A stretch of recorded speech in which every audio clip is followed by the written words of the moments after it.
beat Crystal Palace 7-0. That was exactly a month ago, I think, today. I didn't actually realise it was that long ago. And, it's been so many games since whereby Liverpool haven't really clicked, I suppose, maybe is the word. And I think what you've just mentioned there in terms of the scoring opportunities Liverpool generated, the shots. Again, it felt again like similar to the past 3 games. There's been no real chance where you've thought has to put that away, or that's relatively easy to finish, or he had time to shoot there with no pressure on the ball. Every shot that Liverpool seem to be taking lately seems to be pressurised, rushed, in a busy area, from a tricky angle. The whole putting a shot on a plate isn't really happening of late. No, it isn't. And what I think's interesting to see what you say as well. We banging the drum a little bit in the summer, weren't we, about how it's important that you start seeing a little bit of evolution for the side, because it's been quite the same now for maybe two or 3 years. We kind of saw Thiago as some of that evolution, a player who can progress through the lines with kind of short, precise, or just really precise passing, I guess.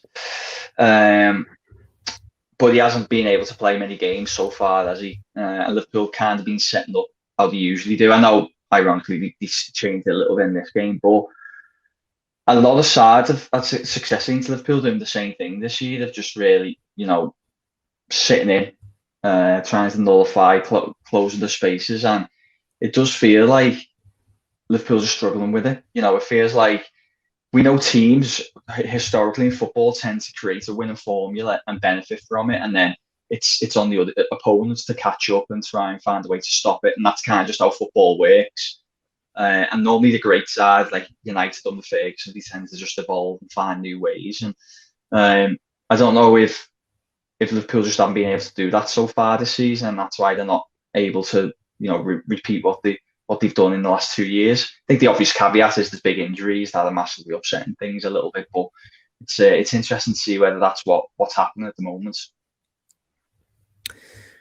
Yeah, the strange thing though with that is it just doesn't really, the approach that has been taken by opponents hasn't really been anything special, and it's been the type of approach that Liverpool have just found breakthroughs through for the past few seasons. Like, I think there was a point up until fairly recently, at the end of last season maybe, whereby Liverpool had won something like 20 matches in a row against newly promoted teams. The whole shout that Liverpool couldn't really break down a low block was kind of eradicated for a period, I thought. That seems to have returned a little bit. I mean, I looked at after the United game, I looked at the numbers for Liverpool's season across the Premier League only, and I tried to look at the past 4 in isolation almost, compared to everything that came before, and there's not a great deal of difference across most of the numbers. The number of shots, that hit the target, maybe average distance of the shots taken. I think the expected goals per shot has taken a little bit of a hit. Like, expected goals per shot against United was 0.1. Against Newcastle, it was 0.1. Against West Brom, it was 0.1. And against Southampton, it was 0.07. Before that, our average for the season is a little bit higher than that. I think around 0.13. There's not a lot in that. But I think if you look at the defensive side of things, there was one specific change in terms of Liverpool's pressing. And I don't think it's specifically Liverpool taking the foot off the gas, but maybe just getting the opportunity to press less, basically. So up until and including Crystal Palace, Liverpool had only had 2 games all season whereby we had pressured the ball fewer than 100 times in a game. That was 90 against West Ham and 94 against Spurs.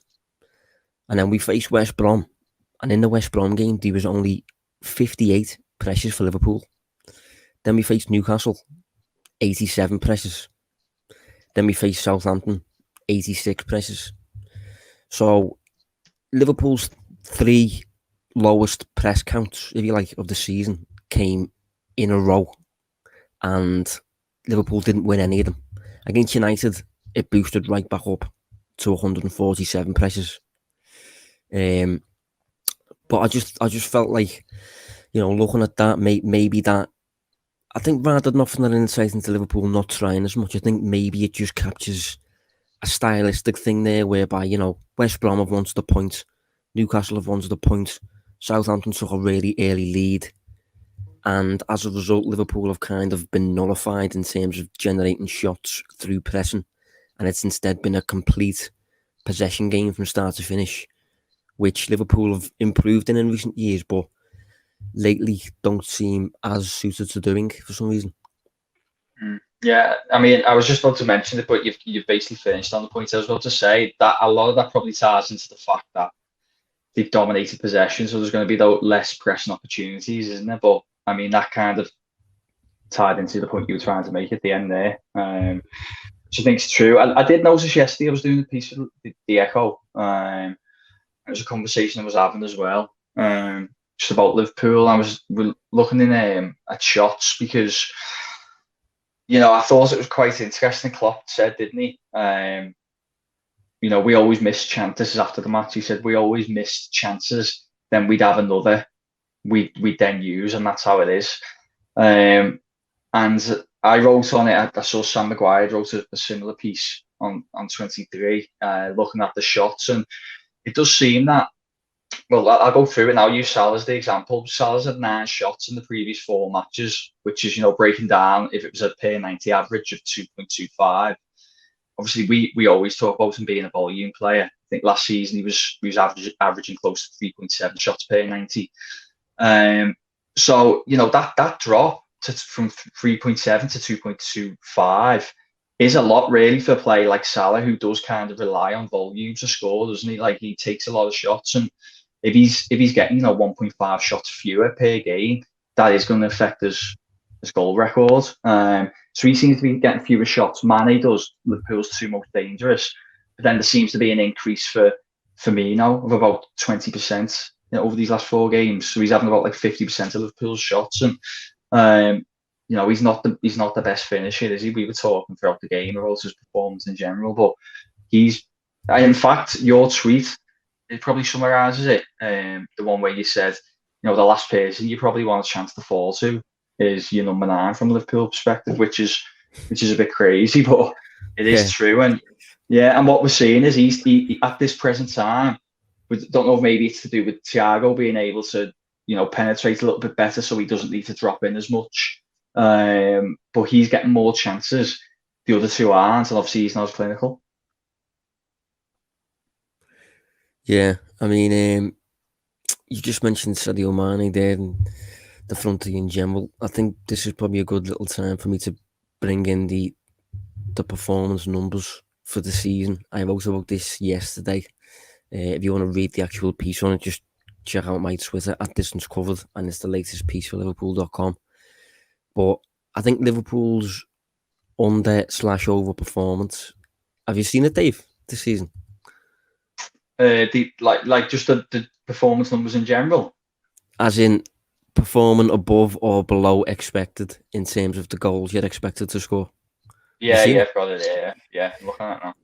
Well, it's taken quite a hit. I hadn't actually realised, but the numbers from the piece, they are quite interesting because Liverpool in 2017-18, which I think was Salah's first season, Liverpool overperformed their expected goals in attack by 11.9 goals. So they scored 11.9 goals than the average team would have if they had took the same shots from the same locations, if you like.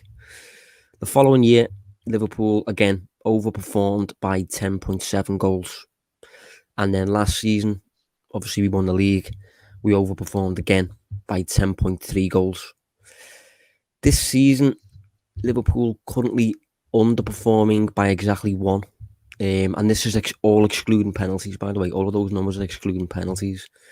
So Liverpool have gone from being a team that scores roughly around 10, 11 goals more than expected per season, which comes down to, your finishing, maybe getting the odd goal from a set piece, which your expected goals would value quite low because it's just a header, but from a set piece, maybe you can make use of that and start performing above expectations and stuff. Liverpool have gone from that to, a -1 underperformance is basically, although it's underperformance, it's still very close to performing as expected. So Liverpool have gone from finishing in attack like a superhuman team in a way to finishing like an average team, and it's taken a bit of a hit on the overall results, I suppose. Yeah. On that point, it does make you think. Obviously, it'll vary from model to model, and it's really important to point out how we know XG isn't an exact science. There's plenty of flaws in it, but it's still the best of what we have, really. Performance indicator, I guess. And Liverpool did finish about, was it something like 25 points over their expected points last season? I know it was high. Yeah. So on that basis, was the only result this season going to be some form of regression? Would it, for that to happen again? I know there was an overperformance the year before, but to happen again like that, it would have been a huge shock, wouldn't it? So are we really just seeing a bit of regression that couldn't have been escaped? All I'd say on that though is the overperformance in attack has been a constant for 3 seasons. Like in the piece, I actually accumulated it. So over the past 3 seasons, that means Liverpool have overperformed in attack by 32.9 goals. So Liverpool have basically over a 3-year period scored 33 goals more than the average team would, based on the same shots, if you like. And compared that to rivals of the Big Six, just the Big Six teams, the only team that's overperformed to a greater extent is Manchester City. And most of that was in, I think, City's first big season under Pep. I think they overperformed by about 22 goals in attack. Then Liverpool, then Arsenal, then United, then Tottenham, and then Chelsea over the same 3-year period have only overperformed by over 5 goals. But I think it's interesting because, obviously the Liverpool game against United, the expected goals on the day, Liverpool posted 1.5 and United posted 0.9. 16 shots for Liverpool to Manchester United's 8. But again, as I said, no goals. So if you're posting an expected goals of 1.5 and you're not scoring, and that happens 4 weeks in a row, really, you're going to get to a point whereby you're performing below expectations, even though slightly before that, Liverpool managed to bag 7 against Crystal Palace from an expected goals of about 2 and a bit, 3 maybe. Yeah, I know. Well, it's it's quite it's quite interesting, really. My opinion is probably that Liverpool are probably, we talk about that overperformance. My opinion is, the way you talk about the regression to the mean, I don't think that the mean is the XG number. I don't think the average is what Liverpool are. I think they're expected to be above average, aren't they? But you're looking maybe not to the level it was last season, maybe a middle ground in between. For example, the way it is now, it looks horrendous, doesn't it, if you're someone who just focuses on goals scored. Obviously, we don't. We look a little bit deeper than that. I'd say, this isn't going to continue. I do believe that Liverpool are going to start scoring goals again. But where they're probably not as the overperformed they were last season, but they're not kind of where they are either. They're going to kind of be, as it mellows out, somewhere in between, I think, is the best way to summarise that. Yeah, I mean, if you look back at those past 3 seasons, you could argue Liverpool are due a bit of a streaky patch on the positive side. Now Liverpool are due a bit of luck, whatever you want to call it, because it's a team that tends to overperform by about 10 goals, and Liverpool are currently underperforming by 1. So that tends, and if you look at how important underperformance tends to be, just for a bit of perspective on that, the current top 6 in the Premier League are all overperforming in attack, except Liverpool. Spurs overperforming by 6, Everton overperforming by 4.9, United overperforming by 3.3, Chelsea 3, and City only just. City overperforming by exactly 1.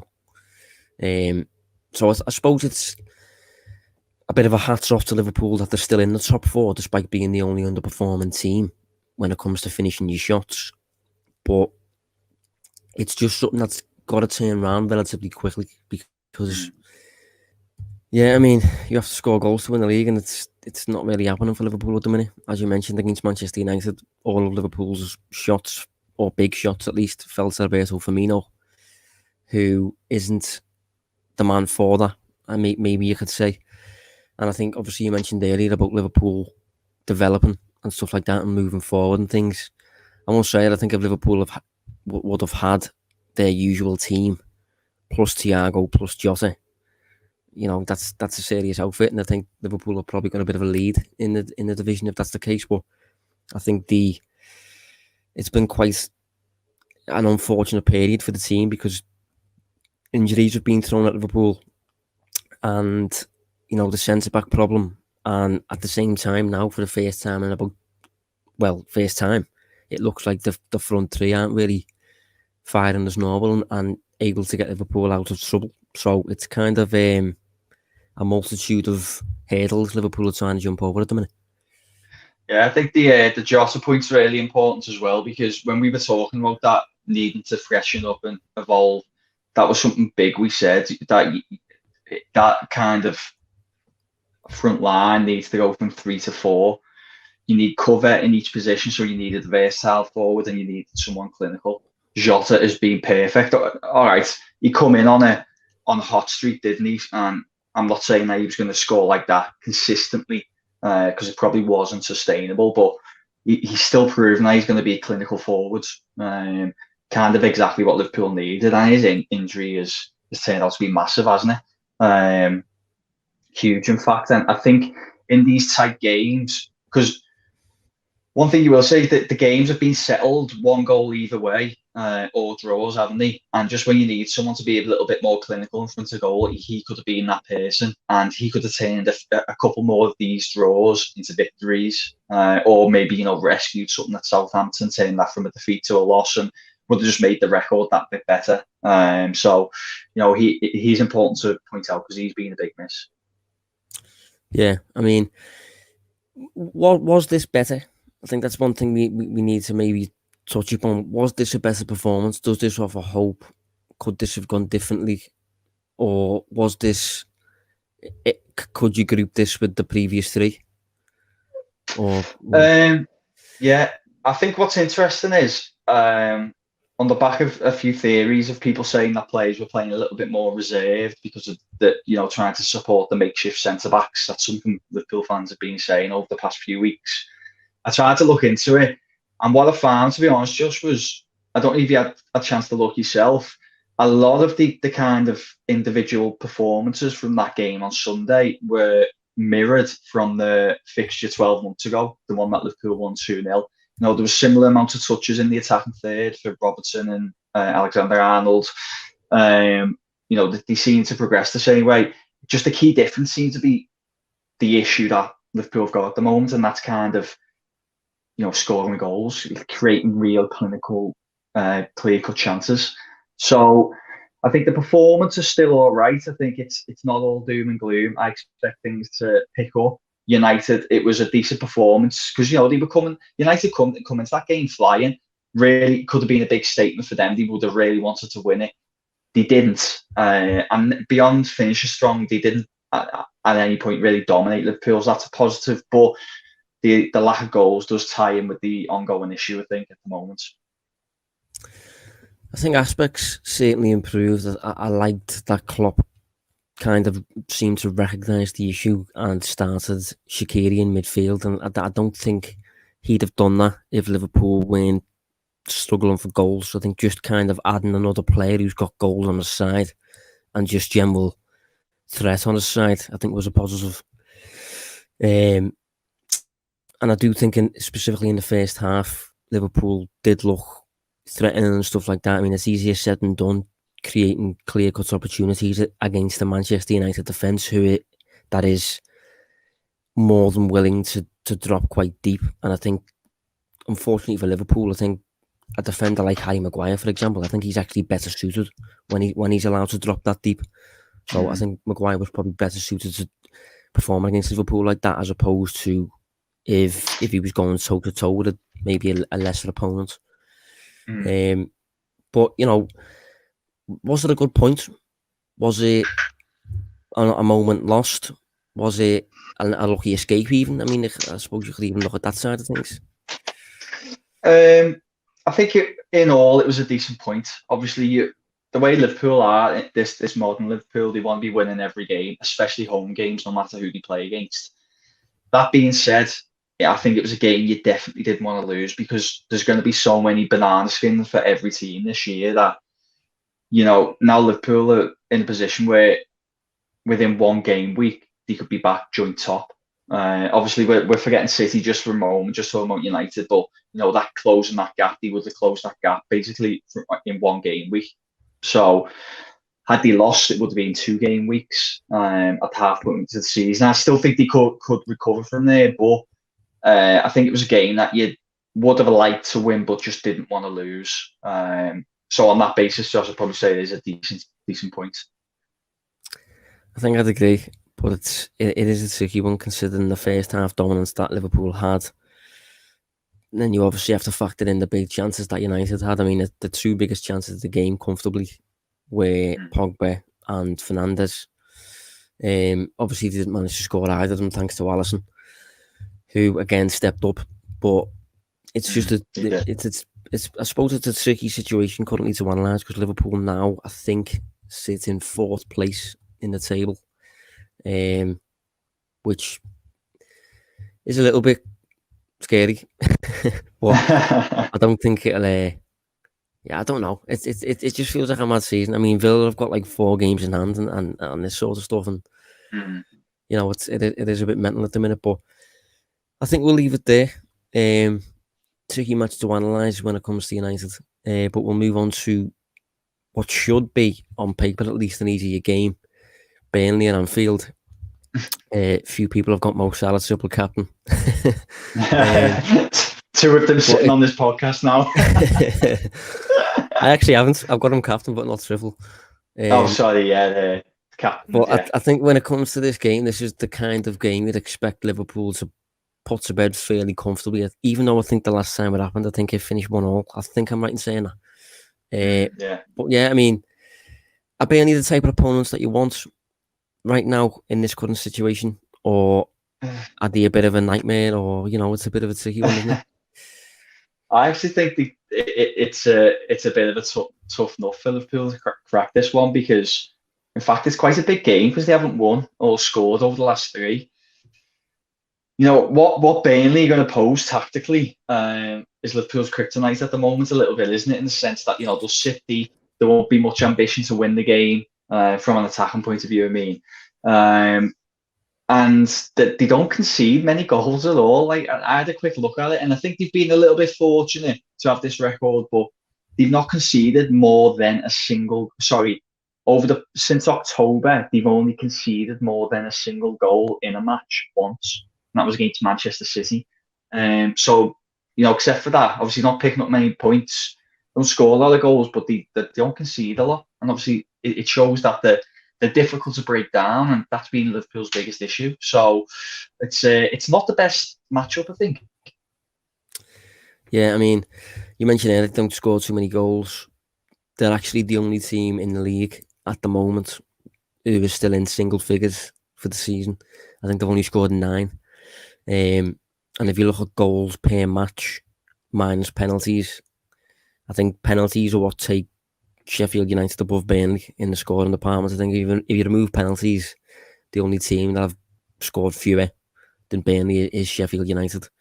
But then, as you mentioned there, on the defensive side, they are doing enough, certainly more than Sheffield United are, when it comes to staying in games, keeping clean sheets. And specifically when it comes to Liverpool and finishing and all that sort of stuff, putting a chance away, a keeper that you probably don't want to face when that's the case is probably Nick Pope. Tends to be quite a good shot stopper. I think he tends to overperform based on the past couple of seasons. Burnley obviously get plenty of men between the shooter and the goal. Did you write about Nick Pope recently? Yeah, I did. And I mean, you're basically summarising it really well. He's just he's overperforming in a lot of the metrics, in terms like the prevented goals metrics, and even on, you've probably seen it, Josh, even on FB's metrics or stat bombs. He's got like the best overperformance in terms of XG. He does something. He's really interesting actually, because I was talking about him maybe being a top keeper. I think his distribution's untested, or maybe isn't good. One of the two. I don't think we can really conclude either way. But in terms of things like his shot stopping, he's performed the best in the league at the moment. And I thought this was dead interesting, Josh, in terms of defensive actions made away from the goal outside the penalty area. Only Alisson makes more. So that's the furthest average distance from goal that he makes a defensive action, and highest per 90 average of defensive actions made outside the penalty area, because that's obviously stuff that you associate with Alisson, with Ederson, kind of these sweeper keepers. And I thought it was quite interesting that Pope showed up well in that metric this season, because it kind of says that he might be able to do a job at a high level. But back to this game, yeah, he looks a really good keeper. He's not someone you really want to be facing. That defies a bit of logic, that, to be honest, because I can't think of many instances whereby he'd have the space even to come outside his box and stuff like that and come far from goal, because of how deep Burnley tends to defend. Why is he doing that? But it is interesting. Yes, I suppose it's worth looking into further, in fact. But yeah, Burnley currently 17th in the table, and on the attacking side, for expected goals per 90, they're currently 16th. That's excluding penalties. And 17th for shots. So we are kind of facing an attack, at least, that is very much bottom 5 worst in the league. And if you look at the players that Liverpool are going to have to deal with, I think it's going to be interesting in a way, because I think Liverpool have dealt with them easily over the past few seasons because of the aerial strength of Matip and Van Dijk. But I think without them two, maybe if you've got to use... I mean, I think Nat Phillips will probably play, to be honest, because I think one of the few strengths he's got is aerial strength. That's all that the Burnley attack have got. Chris Wood, Ashley Barnes, good in the air, good physical. So it'll be interesting to see if they cause Liverpool more problems than normal without Van Dijk and stuff. But I still can't see Burnley scoring. No. I mean, this could be the game where the floodgates open. Don't get me wrong, because I said that one game where they did concede more than one goal. That was against City away. I think the most similar fixture in the Premier League to City away is Liverpool away. So you could well see a repeat of it. The thing is, as well, I imagine Sean Dyche doesn't really look at these fixtures as ones where you're going to pick points up in. He'll be looking at matches closer to teams around him, and for that reason, it'll probably filter to the players. And if Liverpool manage to get 1 or 2 goals in the first half, then they might come alive and get the confidence back. So, to be honest, you saying that, then it's quite a scary thought. I haven't actually thought about that. If Liverpool go through another game, either A, without winning, or B, without scoring. If that was to happen again, 5th consecutive game really in the Premier League against another opponent that you've got to beat at Anfield if you're going to win the title, I'm not sure what I'll start to think then. I mean, I'm already on my way towards questioning whether this is maybe some sort of weird wider problem. I mean, most little narratives that arise, most little issues that arise. I'm very, I try to be very feet on the ground sort of thing. I don't get carried away from week to week.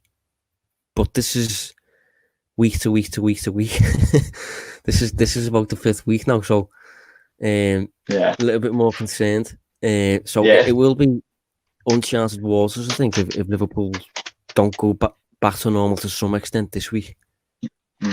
Yeah, it's getting to that point where it goes from being a minor blip to not crisis, but you know, it starts impacting what can actually happen this season, because you know, if City carry on winning, I think it would to an extent be a crisis in a way, because I think if Liverpool don't win again and teams around them do, then Liverpool will be roughly bang on the halfway point, probably around 6th. And it will indicate, okay, a very minor crisis, but relatively speaking, you know, considering the health that Liverpool have demonstrated for years now, this would be, as I said, uncharted waters, I think. Yeah. So yeah, certainly this kind of Klopp era, it was. That's why I just don't expect it, to be honest. I'd be shocked if they didn't manage to get. I mean, I'm just laughing to myself thinking I'm saying this, but through this whole period, when we do a prediction, I've tipped Liverpool to win, and I've had egg on my face each time. But I you know, maybe don't listen to me from a betting perspective, but I do fancy Liverpool to kind of rectify some of the issues they've had in recent weeks in this game. I mean, I suppose you could dumb it down really to a very clear opportunity to correct everything that you got wrong against West Brom, because I think the threat and the problem at hand, if you like, is very similar in terms of the way both teams perform with and without the ball. Obviously, the threat, similar to West Brom for Burnley, is going to be very much aerial, physical, set pieces, and in attack you just have to show enough unpredictability, if you like, to find a way through and to get a goal from somewhere, whether that's a free kick, a corner, a shot outside the box, a tap in, just a cut back, a cross, just any way of finding the net really. And I can see Klopp starting Shaqiri again, maybe going a little bit gung-ho to an extent, considering the lack of threat that Burnley offer. Just another little note as well, one of the interesting numbers every season I find, when you look at the corner numbers for teams, I've never seen a team so keen to play in-swinging crosses than Burnley. So if on this match Liverpool give away a corner and Burnley don't hit some form of in-swinger, I'll be shocked. Looking at the season so far, Burnley have taken 66 corners, 61 have been in swinging, so they're going to put it on Alisson's head really, aren't they, and hope that it kind of bobbles in, which I think insistently happened a few seasons ago. I think it went in direct from the corner. Yeah, it did. There was complaints over the foul, wasn't there? But it did get given a foul, and it was a goal. And obviously without Van Dijk and without Matip, it's probably going to be, you know, falling out the sky on the goal line, which is I'm not looking forward to be honest. I know. But we'll round up there anyway. So yeah, the fine point now, the fine finishing point. Dave, predictions. This is a big one. This. I'm not enjoying these anymore because we had when Liverpool were winning every week, it was easy for us, 100% record. No, I do. As I said, you know, I've said it a few times. I've had egg on my face, but I'm going to go 3-0 and Salah to score 2 and get an assist because my fantasy team desperately needs it. I'm going to go 2-0. I think Liverpool will be okay on the defensive side, keep a clean sheet, unless some form of set piece materialises. I can't see Liverpool conceding from open play though, and I think Klopp will go into this game knowing full well the absolute priority is to get the goals flowing again, and I think he'll kind of brief the players before the game that they need to basically do everything over the course of 90 minutes to put the ball in the back of the net as many times as they can, really, just to get back to scoring ways, because it's not healthy when you're going for the title. You need to be scoring goals. It's the most important thing in the game for me. So yeah, we should be back next week. Hopefully Liverpool have finally got back to winning and scoring ways, and hopefully we've climbed back up the table. But Dave, thanks for joining us. Thanks, mate. Thanks, everyone. And thanks for tuning in. See you next week.